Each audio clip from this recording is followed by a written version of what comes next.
we're in Chapter 9, Wilbur's Boast. A spider's web is stronger than it looks. Although it is made of thin, delicate strands, the web is not easily broken. However, a web gets torn every day by the insects that kick around in it, and a spider must rebuild it when it gets full of holes. Charlotte liked to do her weaving during the late afternoon, and Fern liked to sit nearby and watch. One afternoon, she heard a most interesting conversation and witnessed a strange event. "You have awfully hairy legs, Charlotte," said Wilbur as the spider busily worked at her task. "My legs are hairy for a good reason," replied Charlotte. "Furthermore, each leg of mine has 7 sections. The coxa, the trochanter, the femur, the patella, the tibia, the metatarsus, and the tarsus." Wilbur sat bolt upright. "You're kidding," he said. "No, I'm not either. Say those names again. I didn't catch them the first time." "Coxa, trochanter, femur, patella, tibia, metatarsus, and tarsus."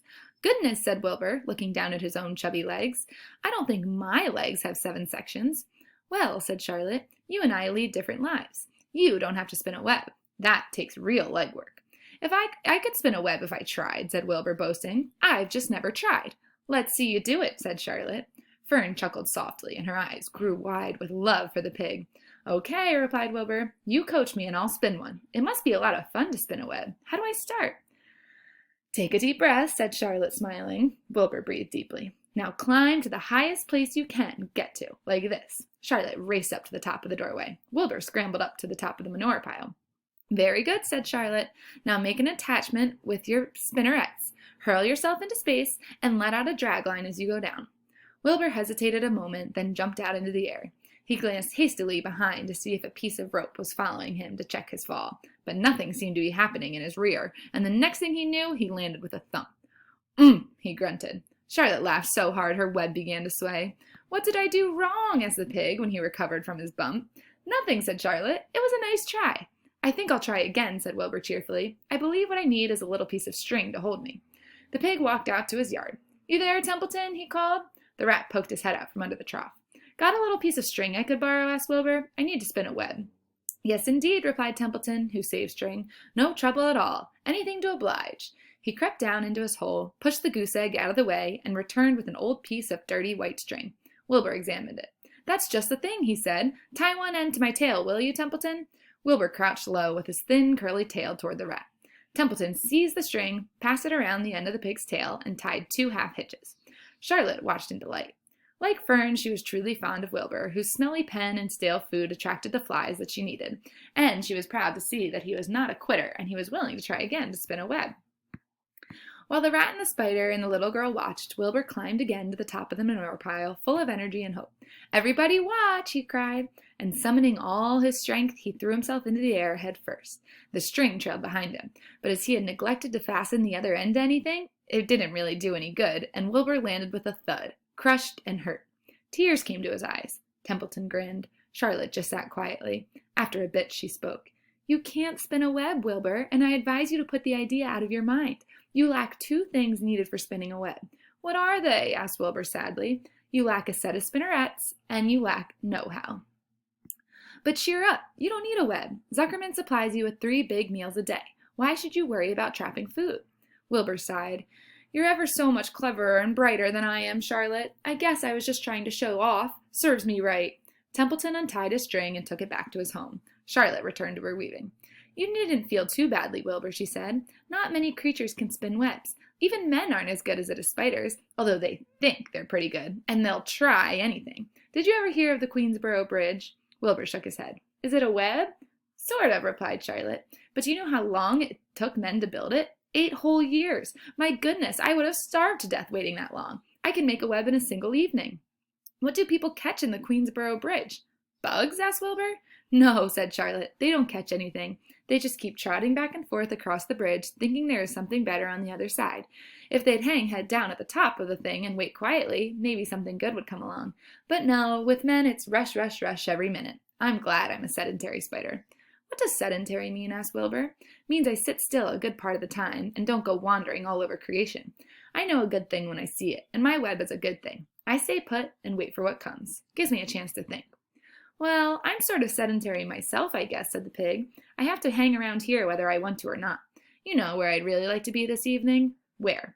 In a forest, looking for beech nuts and truffles and delectable roots, pushing leaves aside with my wonderful strong nose, searching and sniffing along the ground, smelling, smelling, smelling. You smell just the way you are, remarked a lamb who had just walked in. I can smell you from here. You're the smelliest creature in the place. Wilbur hung his head. His eyes grew wet with tears. Charlotte noticed his embarrassment, and she spoke sharply to the lamb. Let Wilbur alone, she said. He has a perfect right to smell, considering his surroundings. You're no bundle of sweet peas yourself. Furthermore, you are interrupting a very pleasant conversation. What were we talking about, Wilbur, when we were so rudely interrupted? Oh, I don't remember, said Wilbur. It doesn't make any difference. Let's not talk any more for a while, Charlotte. I'm getting sleepy. You go ahead and finish fixing your web, and I'll just lie here and watch you. It's a lovely evening. Wilbur stretched out on his side. Twilight settled over Zuckerman's barn, and a feeling of peace. Fern knew it was almost supper time, but she couldn't bear to leave. Swallows passed on silent wings, in and out of the doorways, bringing food to their young ones. From across the road, a bird sang, "Whip-poor-will, whip-poor-will."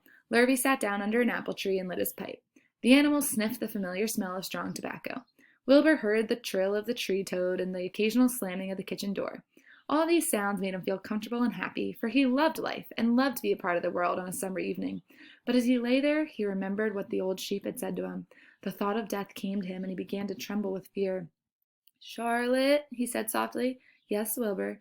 "I don't want to die." "Of course you don't," said Charlotte in a comforting voice. "I just love it here in the barn," said Wilbur. "I love everything about this place." "Of course you do," said Charlotte. "We all do." The goose appeared, followed by her 7 goslings. They thrust their little necks out and kept up a musical whistling like a tiny troop of pipers. Wilbur listened to the sound with love in his heart. "Charlotte," he said. "Yes," said the spider.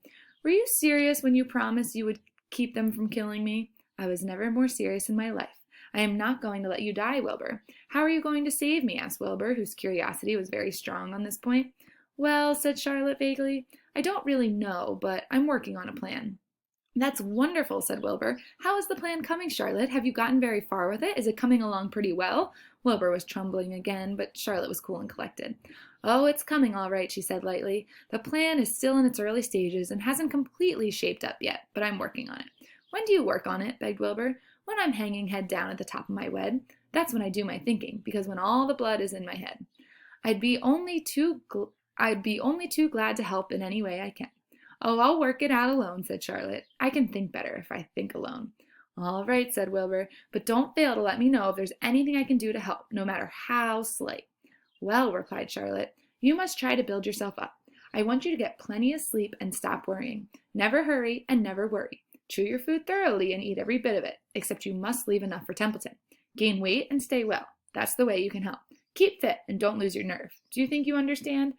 "Yes, I understand," said Wilbur. "Go along to bed then," said Charlotte. "Sleep is important." Wilbur trotted over to the darkest corner of his pen and threw himself down. He closed his eyes. In another minute he spoke. "Charlotte," he said. "Yes, Wilbur." "May I go out to my trough and see if I left any of my supper? I think I just left a tiny bit of mashed potato." "Very well," said Charlotte, "but I want you in bed again without delay." Wilbur started to race out to the yard. "Slowly, slowly," said Charlotte. "Never hurry and never worry." Wilbur checked himself and crept slowly to his trough. He found a bit of potato, chewed it carefully, swallowed it, and walked back to bed. He closed his eyes and was silent for a while. "Charlotte," he said in a whisper. "Yes." "May I get a drink of milk? I think there are a few drops of milk left in my trough." "No, the trough is dry, and I want you to go to sleep. No more talking. Close your eyes and go to sleep." Wilbur shut his eyes. Fern got up from her stool and started for home, her mind full of everything she had seen and heard. "Good night, Charlotte," said Wilbur. "Good night, Wilbur." There was a pause. "Good night, Charlotte." "Good night, Wilbur." "Good night." "Good night." We're on chapter 10, an explosion. This sounds like an interesting chapter. Day after the spider waited, head down for an idea to come to her. Hour by hour she sat motionless, deep in thought. Having promised Wilbur that she would save his life, she was determined to keep her promise. Charlotte was naturally patient. She knew from experience that if she waited long enough, a fly would come to her web, and she felt sure that if she thought long enough about Wilbur's problem, an idea would come to her mind. Finally, one morning toward the middle of July, the idea came. "Why, how perfectly simple," she said to herself. "The way to save Wilbur's life is to play a trick on Zuckerman.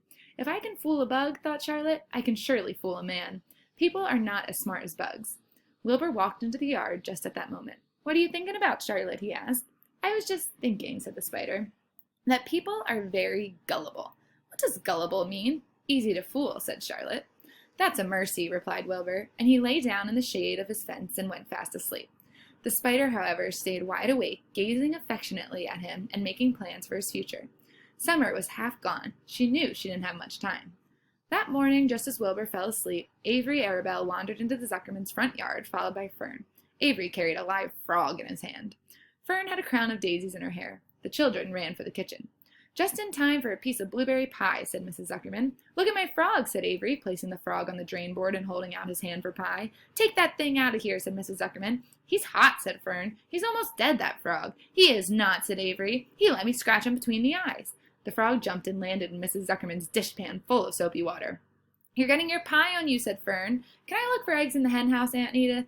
"Run outdoors, both of you, and don't bother the hens." "It's getting all over everything," shouted Fern. "His pie is all over his front." "Come on, frog," cried Avery. He scooped up his frog. The frog kicked, splashing soapy water onto the blueberry pie. "Another crisis," groaned Fern. "Let's swing in the swing," said Avery. The children ran to the barn. Mr. Zuckerman had the best swing in the county. It was a single long piece of heavy rope tied to the beam over the north doorway. At the bottom end of the rope was a fat knot to sit on. It was arranged so you could swing without being pushed.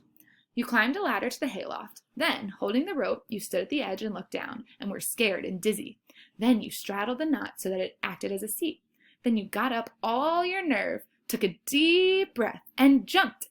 For a second you seemed to be falling to the barn floor far below, but then suddenly the rope would begin to catch you, and you would sail through the barn door going a mile a minute, with the wind whistling in your eyes and ears and hair. Then you would zoom upward into the sky and look up at the clouds, and the rope would twist, and you would twist and turn with the rope. Then you would drop down, down, down, out of the sky and come sailing back into the barn, almost into the hayloft, then sail out again, not quite so far this time, then in again, not quite so high, then out again, then in again, then out, then in, and then you jump off and fall down and let somebody else try it. Mothers for miles around worried about Zuckerman's swing. They feared some child would fall off, but no child ever did. Children almost always hang on to things tighter than their parents think they will. Avery put the frog in his pocket and climbed to the hayloft. "The last time I swung in this swing, I almost crashed into a barn swallow," he yelled. "Take that frog out," ordered Fern. Avery straddled the rope and jumped. He sailed out through the door, frog and all, and into the sky, frog and all. Then he sailed back into the barn. "Your tongue is purple," screamed Fern. "So is yours," cried Avery, sailing out again with the frog. "I have hay inside my dress. It itches," called Fern. "Scratch it," yelled Avery as he sailed back. "It's my turn," said Fern. "Jump off." "Fern's got the itch," sang Avery. When he jumped off, he threw the swing up to his sister. She shut her eyes tight and jumped. She felt the dizzy drop, then the supporting lift of the swing. When she opened her eyes, she was looking up into the blue sky and was about to fly back through the door. They took turns for an hour. When the children grew tired of swinging, they went down toward the pasture and picked wild raspberries and ate them. Their tongues turned from purple to red. Fern bit into a raspberry that had a bad-tasting bug inside it and got discouraged. Avery found an empty candy box and put his frog in it. The frog seemed tired after this morning in the swing. The children walked slowly up toward the barn. They, too, were tired and hardly had energy enough to walk. "Let's build a tree house," suggested Avery. "I want to live in a tree with my frog." "I'm going to visit Wilbur," Fern announced. They climbed the fence into the lane and walked lazily toward the pig pen. Wilbur heard them coming and got up. Avery noticed the spider web, and coming closer, he saw Charlotte. "Hey, look at that big spider," he said. "It's tremendous." "Leave it alone," commanded Fern. "You've got a frog. Isn't that enough?" "That's a fine spider, and I'm going to capture it," said Avery. He took the cover off the candy box. Then he picked up a stick. "I'm going to knock that old spider into this box," he said. Wilbur's heart almost stopped when he saw what was going on. This might be the end of Charlotte if the boy succeeded in catching her. "You stop it, Avery!" cried Fern. Avery put one leg over the fence of the pig pen. He was just about to raise his stick to hit Charlotte when he lost his balance. He swayed and toppled and landed on the edge of Wilbur's trough. The trough tipped up and then came down with a slap. The goose egg was right underneath. There was a dull explosion as the egg broke, and then a horrible smell. Fern screamed. Avery jumped to his feet. The air was filled with terrible gases and smells from the rotten egg. Templeton, who had been resting in his home, scuttled away into the barn. "Good night," screamed Avery. "Good night! What a stink! Let's get out of here!" Fern was crying. She held her nose and ran toward the house. Avery ran after her, holding his nose. Charlotte felt greatly relieved to see him go. It had been a narrow escape. Later on that morning the animals came up from the pasture, the sheep, the lambs, the gander, the goose, and the 7 goslings. There were many complaints about the awful smell, and Wilbur had to tell the story over and over again of how the Arable boy had tried to capture Charlotte and how the smell of the broken egg drove him away just in time. "It was that rotten goose egg that saved Charlotte's life," said Wilbur. The goose was proud of her share in the adventure. "I'm delighted that the egg never hatched," she gabbled. Templeton, of course, was miserable over the loss of his beloved egg, but he couldn't resist boasting. "It pays to save things," he said in a surly voice. "A rat never knows when something is going to come in handy. I never throw anything away." "Well," said one of the lambs, "this whole business is all well and good for Charlotte, but what about the rest of us? The smell is unbearable. Who wants to live in a barn that is perfumed with rotten egg?" "Don't worry, you'll get used to it," said Templeton. He sat up and pulled wisely at his long whiskers, then crept away to pay a visit to the dump. When Lurvy showed up at lunchtime carrying a pail of food for Wilbur, he stopped short a few paces from the pig pen. He sniffed the air and made a face. "What in thunder?" he said. Setting the pail down, he picked up the stick that Avery had dropped and pried the trough up. "Rats," he said. "Phew! I might have known a rat would make a nest under his trough. How I hate a rat!"